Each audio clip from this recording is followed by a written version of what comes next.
Would you have to pay your rent even if you didn't move that woman in? Nope, I own the 3-bedroom, 2-bathroom house I live in by myself, and I don't pay mortgage either.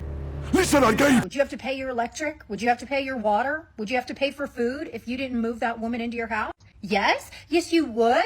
Okay, then great. Stop complaining. It's not like by having her live there, she is now indebted to you and to be your house servant. Very nice words, but happens to be wrong. Now, sweetie, if I were a 1950s-minded Western man, and if she's expecting to live in my mortgage-free house for free, and without paying the utilities she would be using, that's exactly her job description. And on top of that, she would also have on-demand eggplant polishing duties and exclusive full-time childcare duties. But you see, sweetie, I live in 2024, I believe in gender equality, and I'm not in the business of giving free housing to homeless women. What? I mean, seriously, if like you're a woman in your 30s and you don't own at least one home, honey, you're broke. I mean, that's like the bare minimum, and like, how dare you? How dare you? Try to come into my house and breathe my home air with your broke, homeless nostrils. I mean, ladies, real talk. I'm a strong, independent man, and if you want access to my presence, you need to get your money up. Make more money. It's not that hard. I'm getting ready to go on a date with a man that I blocked for 2 years.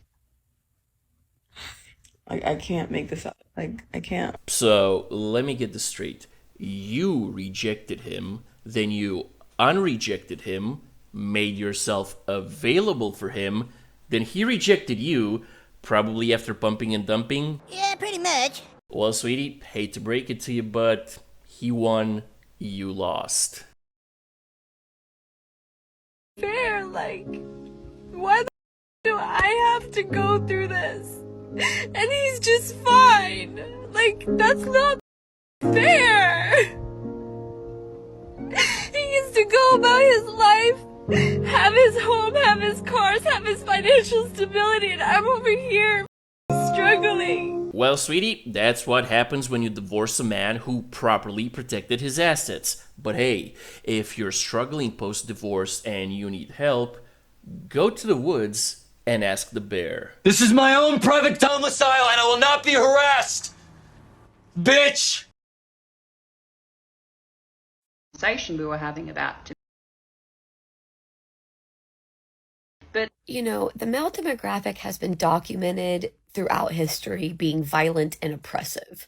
So it's very fair for us to assume that some of those attributes still exist today. But, you know, nothing says violent and oppressive like men trying to use all of the things that they do to themselves, trying to use all of the issues that men do to themselves as talking points whenever women are speaking on things like global.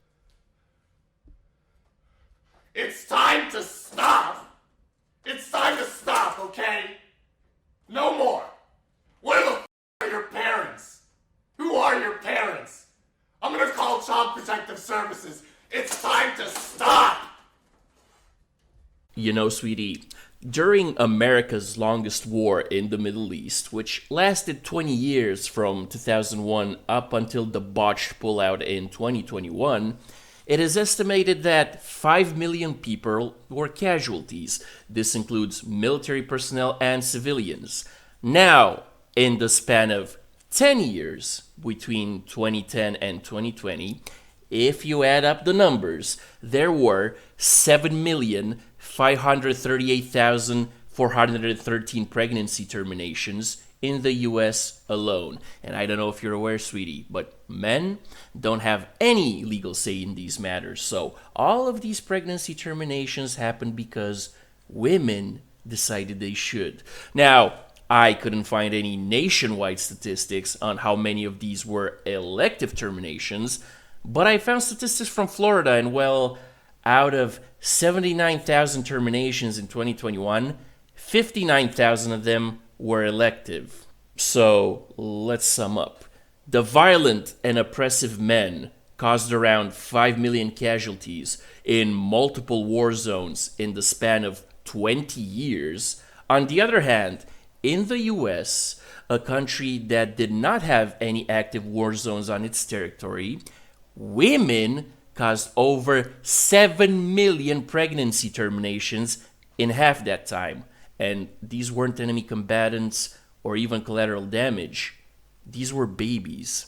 7 million. Bruh. So yeah, in the hierarchy of violence and oppression, us lowly men don't even come close to you lovely ladies. And that's the bottom line, 'cause Stone Cold said so.